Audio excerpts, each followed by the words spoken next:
Bupati Wali Kota NTB, PJ Gubernur Bali, beserta PJ, PJS Bupati dan Wali Kota seprovinsi Bali. Yang saya hormati saudara pimpinan dan anggota DPR RI, pertama-tama saya ingin mengajak kita semua untuk memanjatkan puji syukur kehadirat Allah Subhanahu wa Ta'ala atas perkenaannya pada pagi hari ini kita bisa melaksanakan rapat RDP dengan Kementerian Dalam Negeri beserta PJ Gubernur dan PJ Wali Kota dan Kabupaten. Sesuai dengan tata tertib rapat hari ini, dari fraksinya sudah ada 5 fraksi, jadi kita anggap quorum. Ketentuan pasal 281 ayat 1, perkenankan kami membuka rapat kerja, dengar pendapat dan dinyatakan terbuka untuk umum.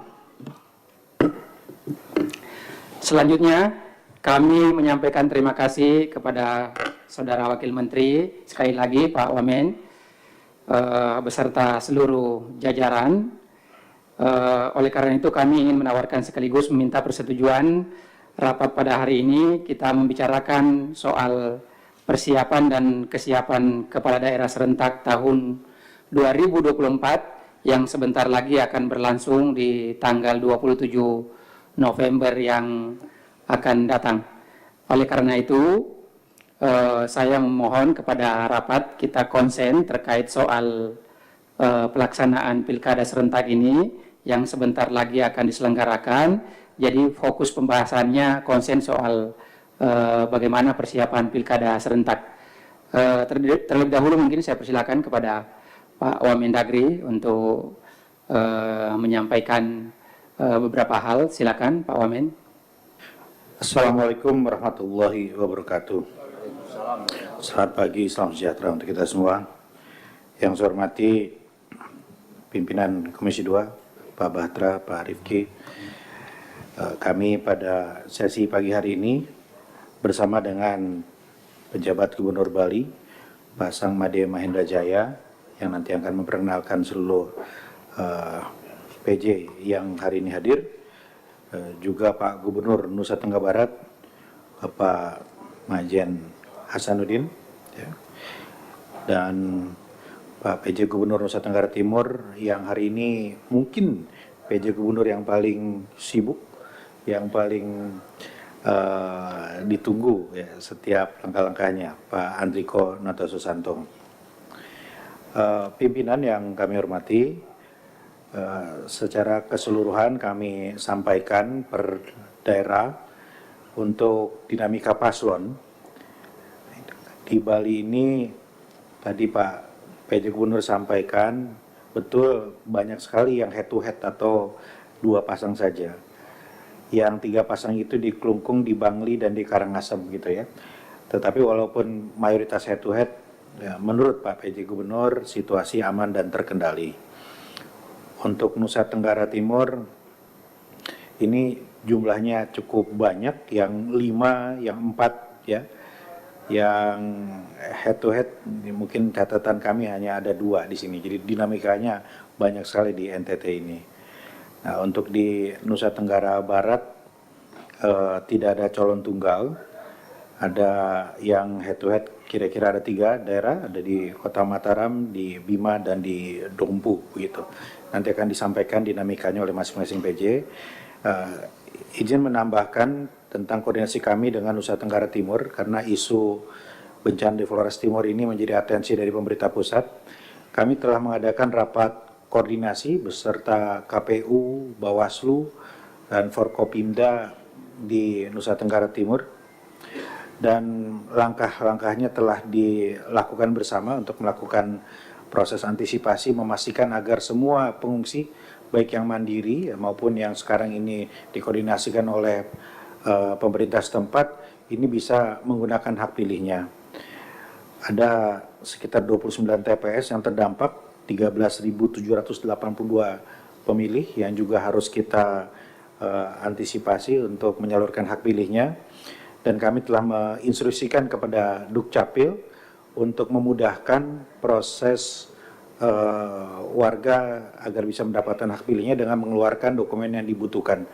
Jadi tidak perlu berliku, cukup menyampaikan satu lembar keterangan yang dicetak oleh Dukcapil setempat. Jadi saya kira itu tidak ada masalah. Isu lain lebih kepada perpindahan domisili.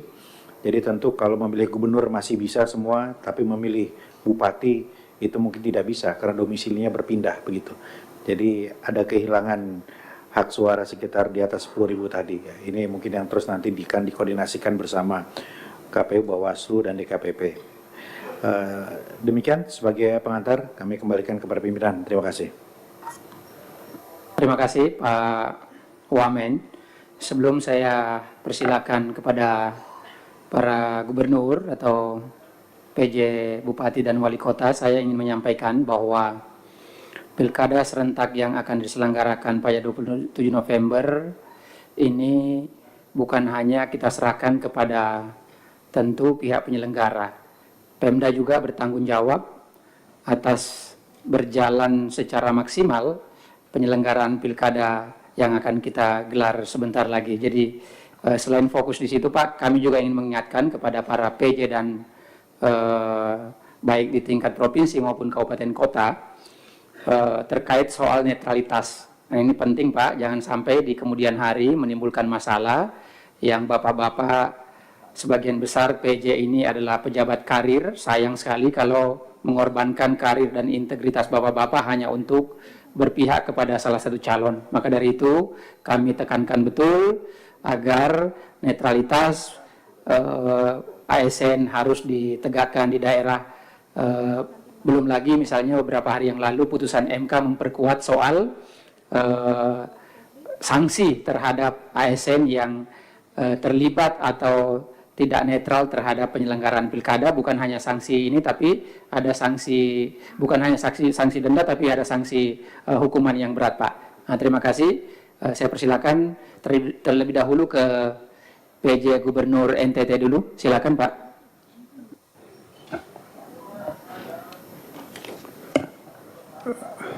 Baik, terima kasih Pak Pimpinan. Bismillahirrahmanirrahim. Assalamualaikum warahmatullahi wabarakatuh. Shalom. Salam sejahtera untuk kita semua. Pak Pimpinan Komisi 2 yang saya hormati, anggota Komisi 2 yang saya hormati, Pak Wakil Menteri Dalam Negeri, Pak Bima Arya yang saya hormati, Bapak sekalian, kawan-kawan PJ Gubernur dan Bupati. Mohon izin Pak menyampaikan dulu terkait dengan kehadiran kami. Saya hadir fisik bersama PJ Wali Kota Kupang, kemudian PJ Bupati Kupang. Pak, diperkenalkan sekaligus berdiri supaya kita tahu dan bisa lihat orangnya. Ya, PJ Wali Kota sekaligus Kupang. Namanya Pak disebutkan. Pak Linus, silakan berdiri Pak. Ya. Namanya ada yang belum hafal Pak. PJ Bupati Kupang, silakan Pak Bupati. PJ Bupati TTS, sambil memperkenalkan namanya sendiri boleh Pak? Siap. Pak PJ Bupati Kupang, ulang. Oke. Pak PJ Bupati TTS.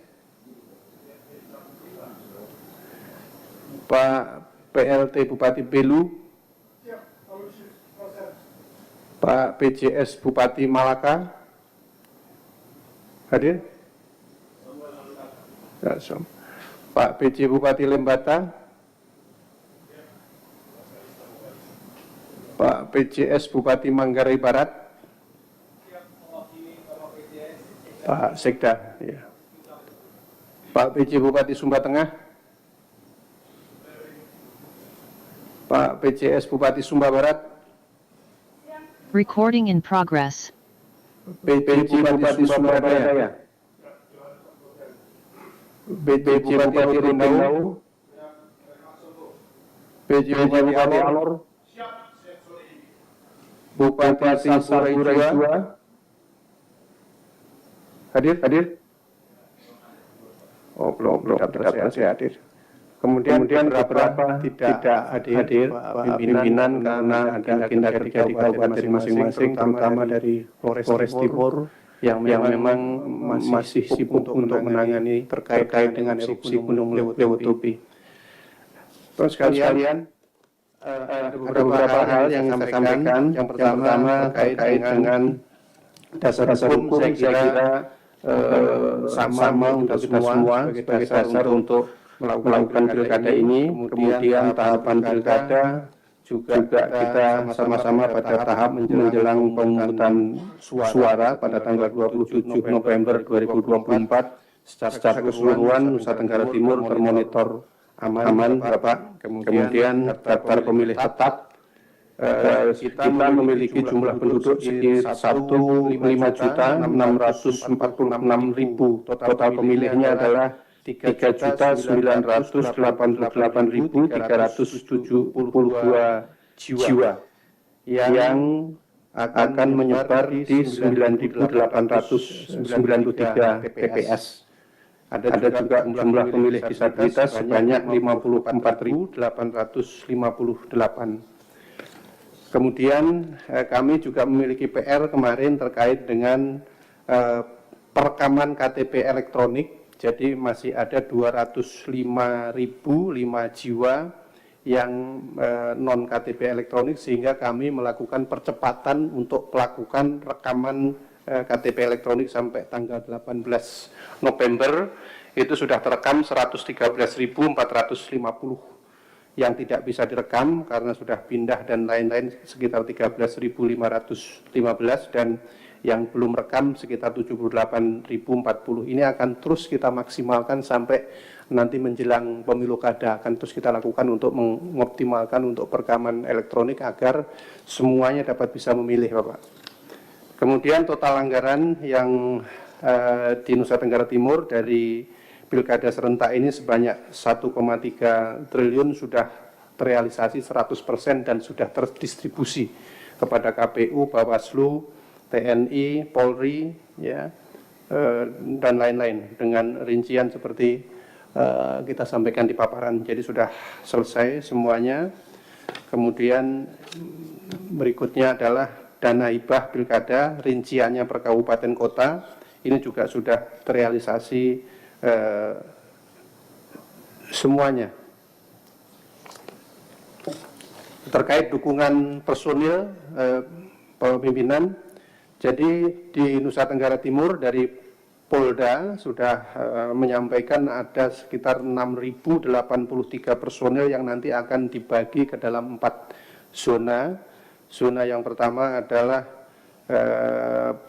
di 8 Polres, di Kupang Kota, Kupang, TTS, TTU, Belu, Malaka, Rotendau, dan Saburai Jua.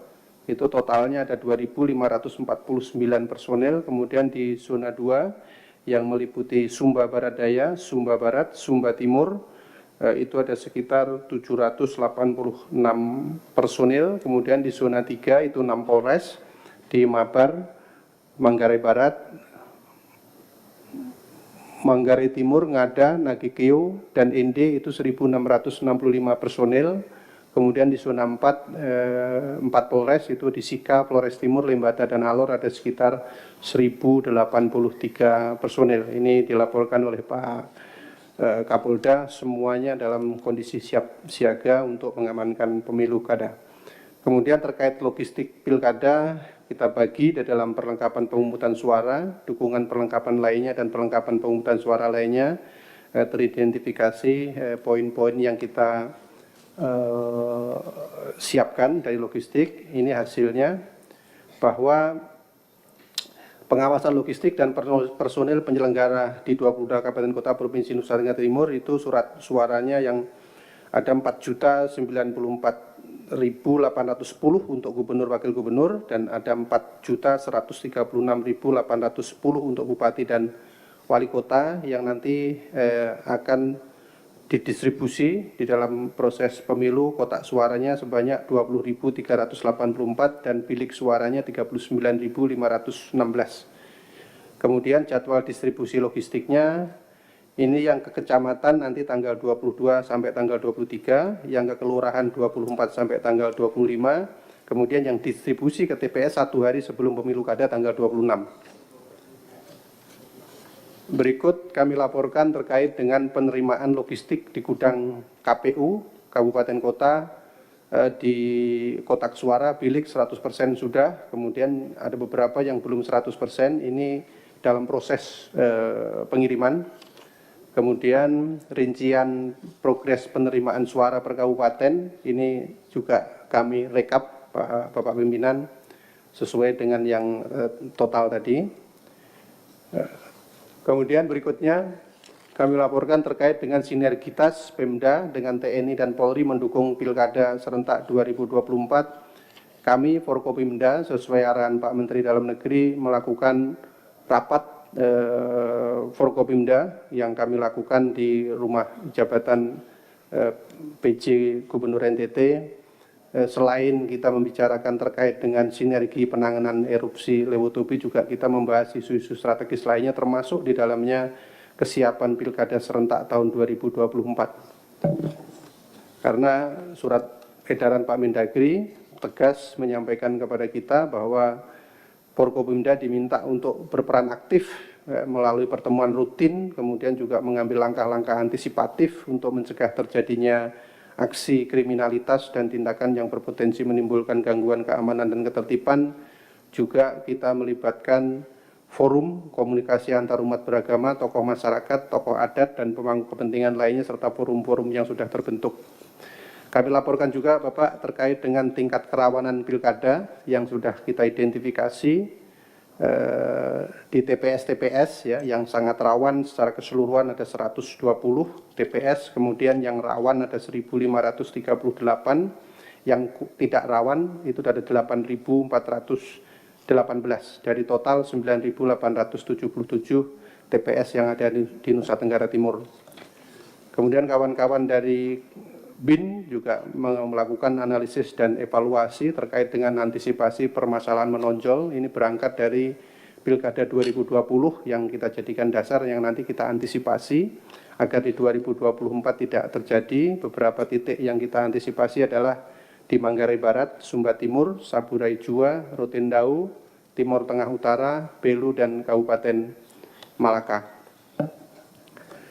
Terkait dengan kerawanan per daerah, ini juga sudah kita mapping ya, poin-poin yang nanti kemungkinan di dalam setiap tahap pilkada itu perlu kita antisipasi. Kemudian yang berikutnya kami laporkan terkait dengan pembentukan DES Pilkada Serentak tahun 2024. Ini juga telah terbentuk tim DES Pilkada Provinsi NTT pada tanggal 28 Februari tahun 2023 untuk memonitoring sosialisasi dan pelaporan sebagai dukungan pemerintah daerah dalam melaksanakan Pilkada Provinsi Kabupaten Kota, yang tugasnya adalah koordinasi dan pemantauan, menginventarisasi dan mengantisipasi persoalan, melaporkan informasi kepada pemerintah, dan pelaksanaan pilkada secara berjenjang. Berikutnya deklarasi damai, Bapak Pimpinan, ini juga sudah kita lakukan. Deklarasi damai yang diadakan di KPU Provinsi NTT, Polda NTT pada tanggal 24 September dihadiri oleh paslon dan pimpinan parpol, KPU NTT, Bawaslu NTT, Bupati, Wali Kota, perguruan tinggi, serta tokoh-tokoh masyarakat yang disaksikan oleh Forkopimda NTT. Secara berjenjang, semua bupati dan wali kota juga melakukan hal yang sama di kabupaten kotanya masing-masing. Ini berikutnya kami laporkan terkait dengan kepala daerah, PJ, PLT, PJS. Ada sekitar 14 daerah itu PJ Bupati Wali Kota, PLT-nya ada 3, kemudian PJS Bupatinya ada 5. Berikutnya rekap paslon. Di Nusa Tenggara Timur, Gubernur ada 3 paslon, kemudian Bupati dan Wali Kota secara keseluruhan ada 179 paslon, sehingga total jumlah paslon yang berkompetisi di pemilu kada 2024 ini 182 paslon. Berikutnya kami tambahkan terkait informasi erupsi Lewotobi laki-laki dan TPS baru sesuai arahan Pak Mendagri dipimpin oleh Pak Wamen, Pak Bima. Kita melakukan rapat koordinasi. Jadi memang ada sekitar 17.044 yang terbagi di 37 TPS di wilayah Flores Timur yang akan kita lakukan beberapa tindakan ya. Berikutnya yaitu pemerintah menetapkan 6 posko resmi bencana yaitu Konga, Bokang Kulamatang, Lewolaga, Duntana, Lewungyu, Kobasoma, dan Ilekirong. Nah, disepakati untuk TPS di wilayah terdampak direlokasi ke TPS khusus bencana di lokasi posko yang telah disepakati. Ini kawan-kawan di kabupaten sudah melakukan identifikasi TPS khusus ya, terutama di Flores Timur. Kemudian KPU akan membuka posko pelayanan pemilih di posko-posko yang telah disepakati, lalu batas waktu pengelolaan data pemilih untuk TPS bencana alam paling lambat nanti tanggal 20 November 2024. Kemudian kita mensosialisasikan secara masif kepada semua masyarakat agar bagi yang menampung pengungsi mandiri agar melaporkan sehingga dapat difasilitasi pindah memilih. KPU menyerahkan data by name by address untuk pemilih di wilayah terdampak kepada Disduk Capil untuk difasilitasi penerbitan EKTP, surat keterangan atau biodata kependudukan yang hilang di saat bencana. Berikutnya, saya kira ini yang terakhir, ini adalah dokumentasi yang tadi saya sebutkan terkait dengan kondisi khusus yang terjadi di daerah bencana dalam rangka pilkada tanggal 27 November 2024. Kami kira itu pimpinan yang kami sampaikan dari Provinsi Nusa Tenggara Timur. Pak Wamen, Bapak sekalian, Assalamualaikum warahmatullahi wabarakatuh. Selamat pagi. Selanjutnya kami persilakan kepada Gubernur NTB. Bismillahirrahmanirrahim. Assalamualaikum warahmatullahi wabarakatuh. Selamat pagi, salam sejahtera untuk kita semua. Om Swastiastu. Yang terhormat Bapak Pimpinan, para anggota Dewan yang sangat kami hormati. Atas izin Bapak Wamendagri, izinkan kami dari pejabat Gubernur Nusa Tenggara Barat, saya lengkap Pak Pimpinan didampingin oleh Juwaini dari Bupati Lombok Timur, Pak Ilham dari Bupati Lombok Barat, Pak Mutar dari Kota Bima, Pak Apipudin Kabupaten Bima, langsung jawab nih ya, dari Pak Budi Priyatno dari Kota Mataram, Ibu Nelly dari Dompu, Pak Ajis Lombok Tengah, Pak Budi Priyatno ini dari Sumbawa, dan Pak Sepudin dari KSB Sumbawa Barat, serta didamping beberapa kepala dinas dan kepala biro sebagai perkuatan ini daripada dah hadir lengkap. Ada kan kepala dinas? Ya, makasih. Bapak pimpinan yang saya hormati, Provinsi Nusa Tenggara Barat menindaklanjuti dasar sama yang telah dicanangkan sama dengan Nusa Tenggara Barat tadi. Kami laporkan bahwa untuk Provinsi Nusa Tenggara Barat ini jumlah pemilih tercatat sekarang adalah 3.964.325 orang, terdiri dari laki-laki 1.946 orang, 356 orang, dan perempuannya 2.017.969 orang. Ini tersebar dalam 10 kabupaten dan kota, 8 kabupaten dan 2 kota, dalam 117 kecamatan dan 1.166 kelurahan maupun desa. Jumlah TPS yang ada adalah 8.405. Yang terdiri dari TPS reguler itu sejumlah 8.380 dan TPS lokasi khusus ada 25. Ini. Sehingga rekapitulasi data-data tersebut tercantum dalam link kami secara rinci. Selanjutnya kami laporkan juga tingkat partisipasi pemilih pada pelaksanaan pemilu dan pilkada tahun 2019-2024 di Nusa Tenggara Barat. Bila kita melihat data dari pemilu yang lalu, pada 2019 tersebut partisipasi politiknya cukup tinggi Pak, 82,75%. Kita lihat dari 3.600.000 sekian lebih. Dan 2024 yang lalu pada pemilu itu 84,43%. Dengan jumlah pemilihnya 3.900.000 sekian lebih. Khusus pilkada kami bandingkan pada 2018 yang lalu itu 3.600 sekian DPT. Dan untuk pilkada pada 2020 ini hanya 7 kabupaten saat itu 2,1 juta. Dan pada 2024 ini DPT terakhir yang kami himpun itu jumlah 3.964.325 DPT yang tersebar dalam 10 kabupaten dan kota tadi. Kami laporkan dalam instansi pilkada kali ini untuk calon gubernur dan wakil gubernur itu ada 3 paslon. Ya, 3 paslon. Ini Pak Zulkifli ini adalah incumbent yang lalu, dan Ibu Siti Rohmi ini wakil gubernur yang lalu, dan ini Pak Lalu Muhammad Iqbal ini datang dari baru. Untuk di wali kota Mataram itu ada 2 paslon head to head ini. Dan untuk di Kabupaten Lombok Barat ada 4 ini Pak, ada 4 paslon. Dan untuk di Lombok Tengah ada 3 paslon. Dan untuk di Lombok Utara juga ada 3 paslon. Untuk Sumbawa Barat KSB itu ada 4 paslon. Dan di Sumbawa besarnya itu juga ada 4 paslon. Untuk di Lombok Timur agak menarik nih, 5 paslon.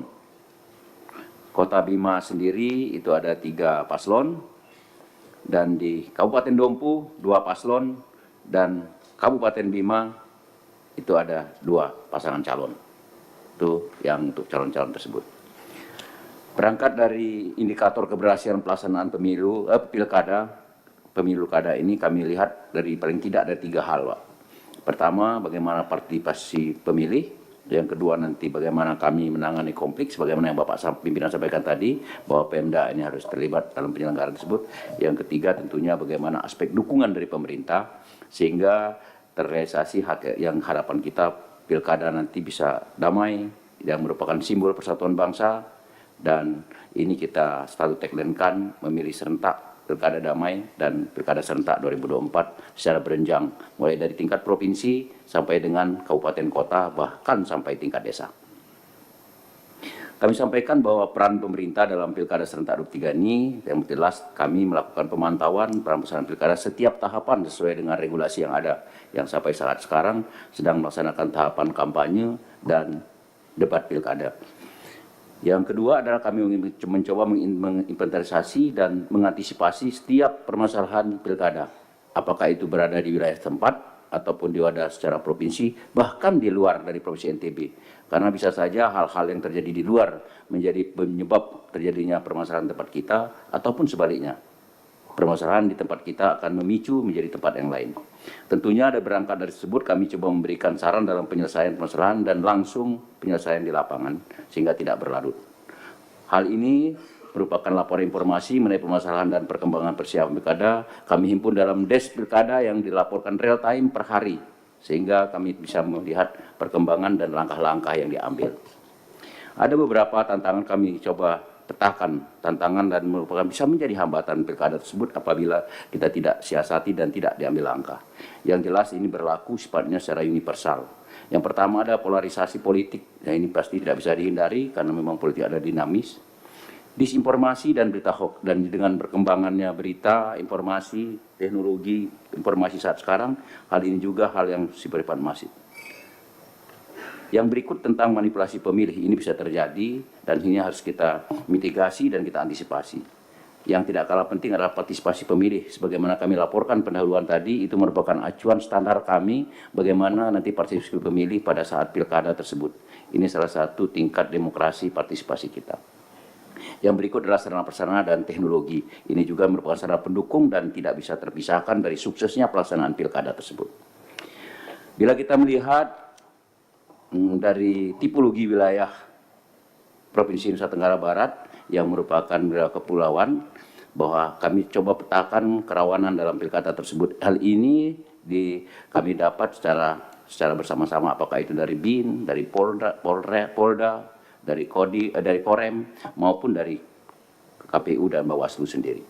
Per wilayah tersebut tentunya sesuai tipologi dan sosiologi daerah mempunyai spesies. Secara umum yang menjadi fokus kami adalah tentang netralitas ASN. Sehingga ini yang menjadi tekanan baik dari Kementerian Dalam Negeri, dan hal ini secara berjenjang selalu kami komitkan baik di tingkat provinsi, kabupaten, kota, bahkan sampai ke kecamatan dan seterusnya. Tentunya termasuk sesuai dengan wilayahnya ada hal-hal yang perlu kami waspadai, termasuk seperti Nusa Tenggara Timur tadi, kemungkinan perkembangan situasi bencana di lapangan. Hal ini juga kami petakan. Bapak pimpinan yang kami hormati, para anggota dewan yang kami muliakan, tentunya suksesnya pilkada serentak ini tidak terlepas dari sinergitas dan koordinasi, kolaborasi semua pihak, karena ini akan menyangkut semua aspek, semua keterbukaan dari segala aspek. Hal ini kami laksanakan baik itu secara periodik maupun insidentil sesuai dengan kepentingan, baik tingkat Forkopimda provinsi, Forkopimda kabupaten kota maupun tingkat Tripika kecamatan, termasuk diorganisir sampai persiapan sumber daya dalam pengawasan di TPS-TPS tersebut. Yang tidak kalah penting kami laporkan seperti tadi tentang netralitas penyelenggara pemilu dan ASN yang kami bawahi sesuai dengan tupoksi kami. Tentunya penyelenggara pemilu ini, pilkada ini, baik itu penyelenggara, pengaman, pengawas maupun bidang pengamanan, yang tidak terlepas kita adalah Pemda sebagai ASN. Dan ini secara real time kami himpun dan kami tidak lanjutin. Bapak pimpinan yang kami hormati, demikian secara umum yang kami sampaikan sampai saat ini. Sekali lagi sampai saat ini kami sampaikan tahapan pilkada secara serentak di Provinsi Nusa Tenggara Barat berjalan sesuai dengan tahapan yang ada, dan hal-hal yang menonjol selalu kami himpun dan kami mitigasi. Setiap perkembangan kami laporkan secara berjenjang kepada Kementerian Dalam Negeri. Selanjutnya kami mohon arahan dan petunjuk. Sekian dan terima kasih. Assalamualaikum warahmatullahi wabarakatuh. Terima kasih Pak PJ Gubernur NTB. Tadi saya belum melihat soal dana hibahnya ya, nggak disampaikan. Terima kasih Pak. Dana hibah memang dalam link kami ada. Kami laporkan secara keseluruhan dan kami laporkan pada saat rapat di Bali secara keseluruhan 100% kami sudah NPHD sudah cair dan sudah terlaksana. Sampai saat sekarang belum ada kendala di lapangan dalam kaitan tersebut. Terima kasih. Oke, terima kasih. Cuman ini saya lihat kalau saya tidak salah 3 pasang ya Pak Gub ya. Betul Pak. Ini saya agak pangling ini dari 3 pasang ini kok ada yang besar gambarnya, ada yang kecil. Sengaja ini yang di tengah ini agak kecil saya lihat ini Pak Wamen. Yang agak besar, Pak Iqbalnya agak kecil saya lihat gambarnya. Tapi nggak ada kesengajaan kan ini Pak PJ? Memang satu gambar 1000 makna. Oh ya. Terima kasih Pak. Mohon izin. Terima kasih. Malah Pak Iqbalnya saya lihat agak kecil gambarnya nih. Saya silakan Pak PJ Gubernur Bali. Terima kasih. Assalamualaikum warahmatullahi wabarakatuh. Salam sejahtera, salam namo buddhaya, om swastiastu, dan selamat pagi.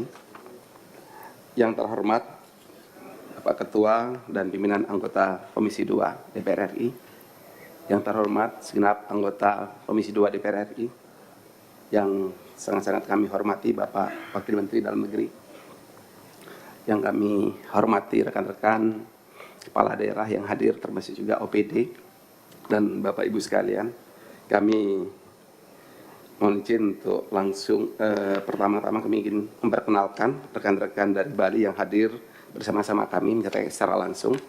Yang pertama PLT Bupati Badung Bapak Dr. Randosi Ketotsuyasin. Yang kedua PLT Bupati Karangasem Bapak Dr. Iwayan Artedipe SAMH. Kemudian untuk dari Tabanan, karena Bapak PLT-nya sedang ada kegiatan upacara, diwakili oleh Sekda Tabanan, Bapak Dr. Igede Susilo. Kemudian PJ Bupati Buleleng, Bapak Insinyur Iketut Lihatnyana, MMA. Kemudian PJ Bupati Gianyar, Bapak Idewa Tagel Wirase SE AK MSI. Kemudian PJ Bupati Kelungkung, Bapak Inyoman Cendrike SOS MM. PJS Bupati Jembrane, Bapak Dr. Iketut Sukri Negara SOS. Kemudian PJS Bupati Bangli, Bapak Dr. Randos Imadir Tid AP MSI. Dan PJS Wali Kota Denpasar, Bapak Idewa Gede Mahendra Putra SAMH. Juga ada menyertai kami beberapa kepala OPD. Kami mohon izin langsung melaporkan. Laporan kami bagi dalam outline, 1 pendahuluan, 2 kesiapan penyelenggaraan Pilkada serentak 2024 di Provinsi Bali, Dan kemudian yang ketiga, mitigasi permasalahan pilkada serentak 2024. Kami langsung saja Pak, sebagaimana tadi dilaporkan oleh Bapak Wamen, untuk di Bali itu paslon dalam pilkada serentak 2024 untuk pemilihan gubernur ada 2 paslon. Kemudian untuk kabupaten ada 3 daerah yang paslonnya berjumlah 3 orang, yaitu di Karangasem, kemudian Kabupaten Kelungkung dan Kabupaten Bangli, dan ada 1 paslon yang dari independen di Kabupaten Karangasem, 1 paslon independen. Kemudian ada 6 kabupaten yang head to head atau 2 pasang paslon, yaitu Kota Denpasar, Kabupaten Badung, Kabupaten Gianyar, Kabupaten Tabanan, Kabupaten Buleleng, dan Kabupaten Jembrane.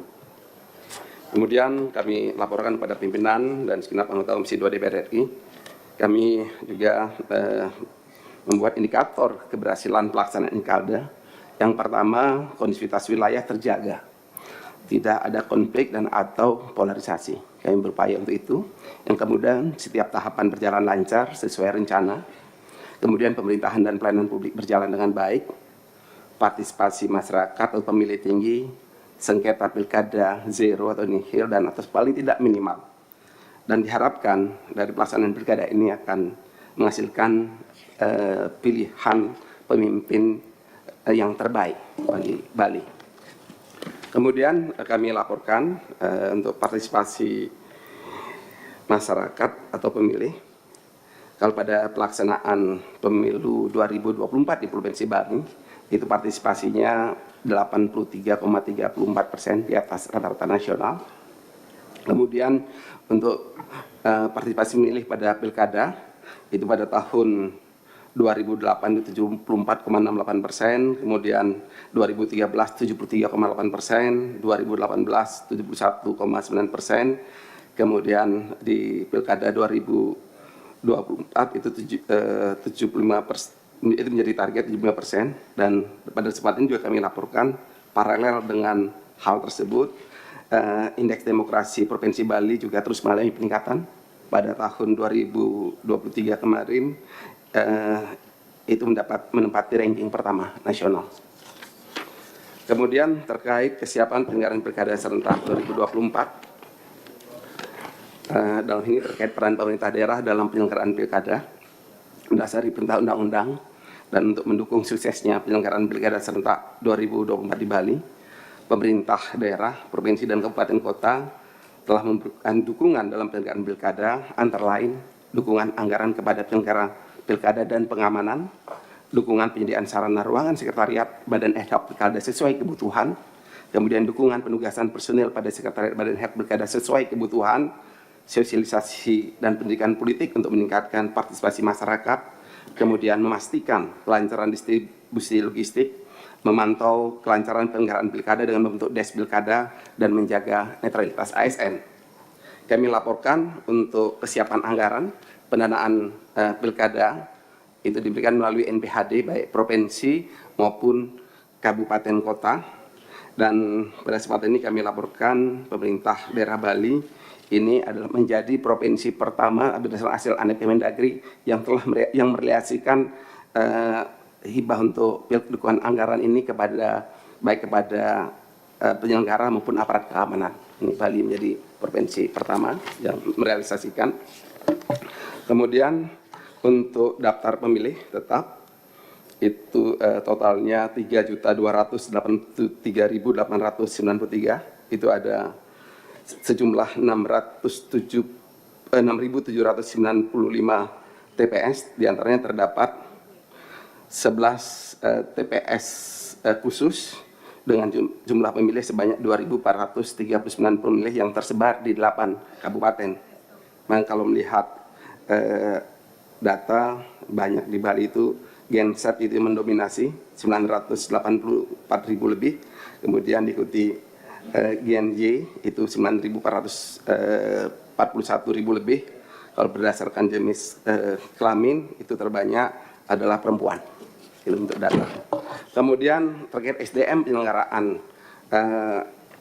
SDM penyelenggara dan pengawas pilkada Ini kalau di KPU sendiri, komisioner di provinsi ada 5, kabupaten kota lengkap semuanya 45, sekretariat itu yang berasal dari ASN 165 orang, PPNPN 124 orang, kemudian badan ad hoc PPK 285 orang, PPS 2148 orang, KPPS 47.656 orang yang semuanya sudah diberikan pelatihan. Kemudian jumlah SDM di Bawaslu, komisioner di provinsi 5 orang, kabupaten kota 33 orang, sekretariat yang berasal dari ASN 81 orang, PPNPN 101 orang, kemudian badan ad hoc pengawas di kecamatan 171 komisioner dengan 342 sekretariat, kemudian pengawas kelurahan 716 komisioner, dan pengawas TPS 6.795 orang yang semua sudah diberikan pelatihan oleh Bawaslu. Kemudian terkait dengan kesiapan pengamanan pilkada, ini kami laporkan secara dapat kami katakan baik Polri, TNI dan Limas sudah siap, bahkan sudah untuk Polri juga sudah dilakukan sudah menggelar latihan praops dan juga sudah dilakukan gelar pasukan. Kekuatan TNI, kuat personilnya itu 3.546 personil, diantaranya 1.319 personil disiapkan untuk pengamanan TPS, sekitar TPS maksudnya.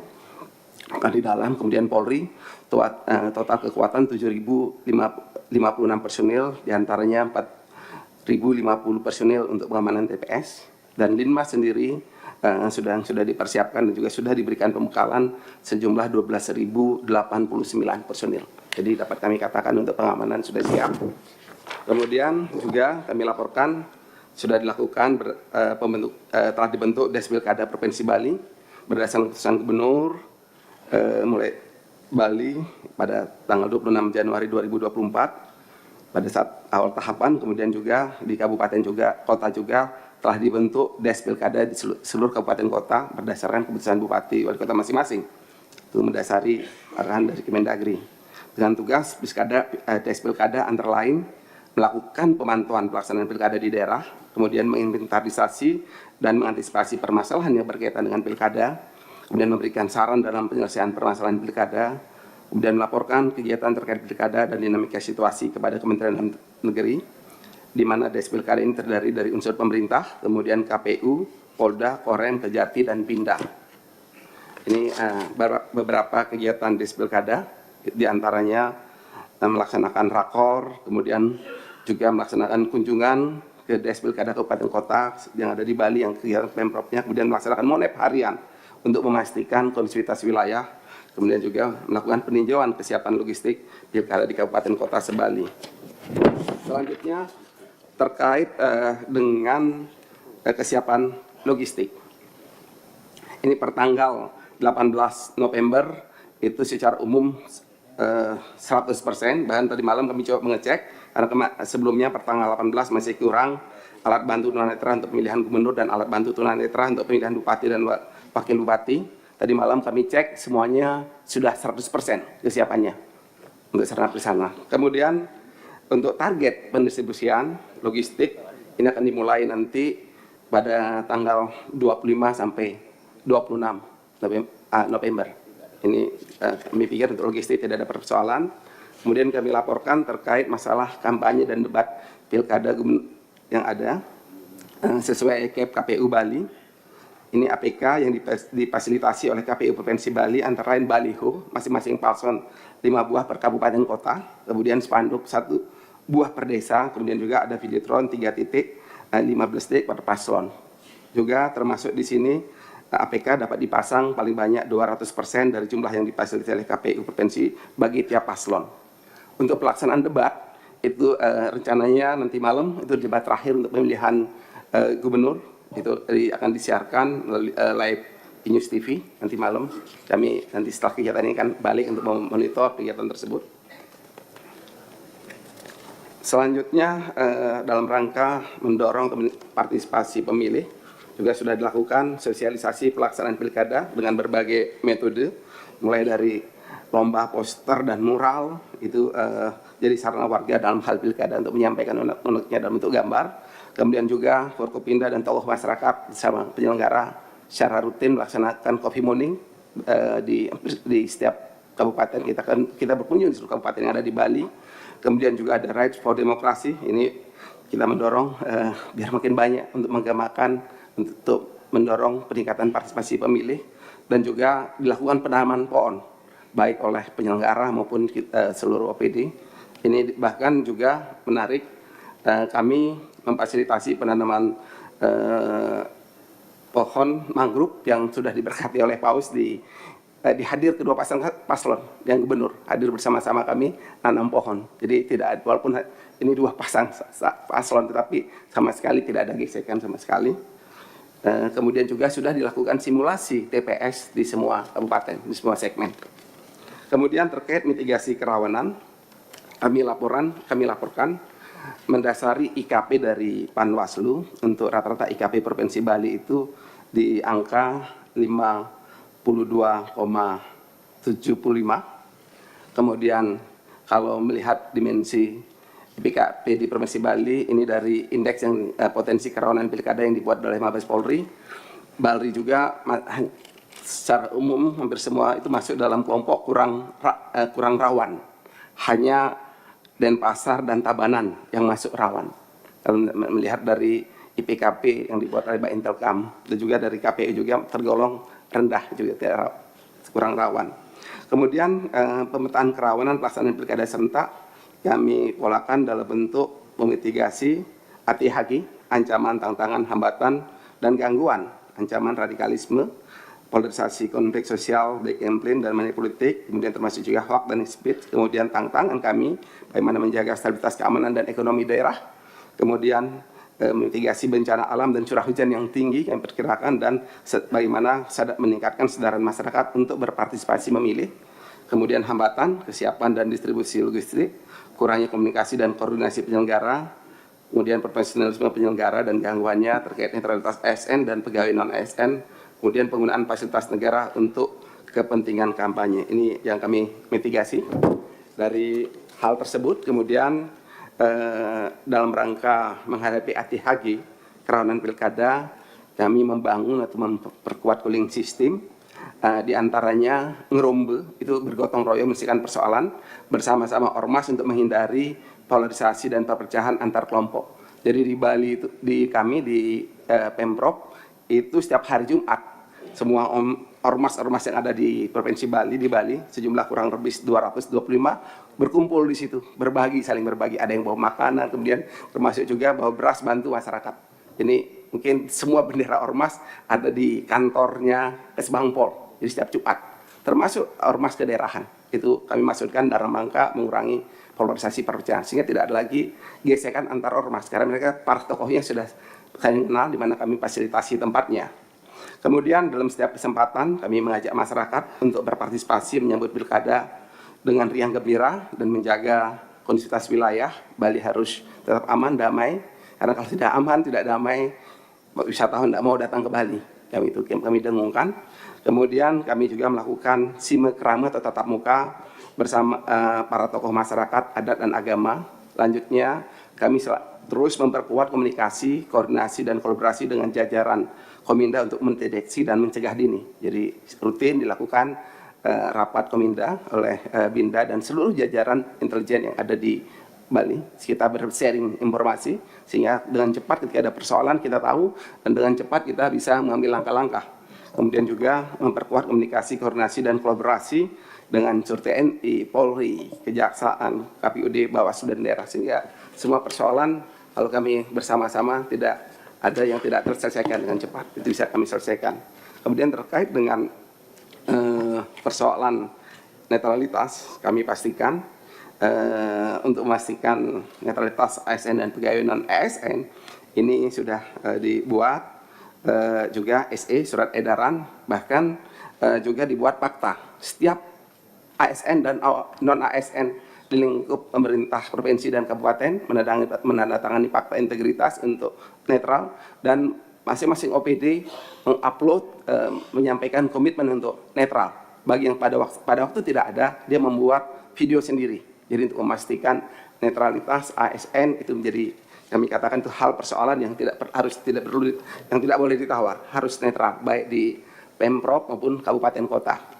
Kemudian rencana tindak lanjut ke depan, kami laporkan kepada pimpinan dan segenap anggota Komisi 2. Yang pertama tentu kami akan terus memperkuat pelaksanaan monitoring untuk memastikan terjaganya kondusivitas wilayah dan kesiapan pelaksanaan Pilkada serentak 2024 di Bali. Kemudian melaksanakan doa bersama pada penutupan kampanye.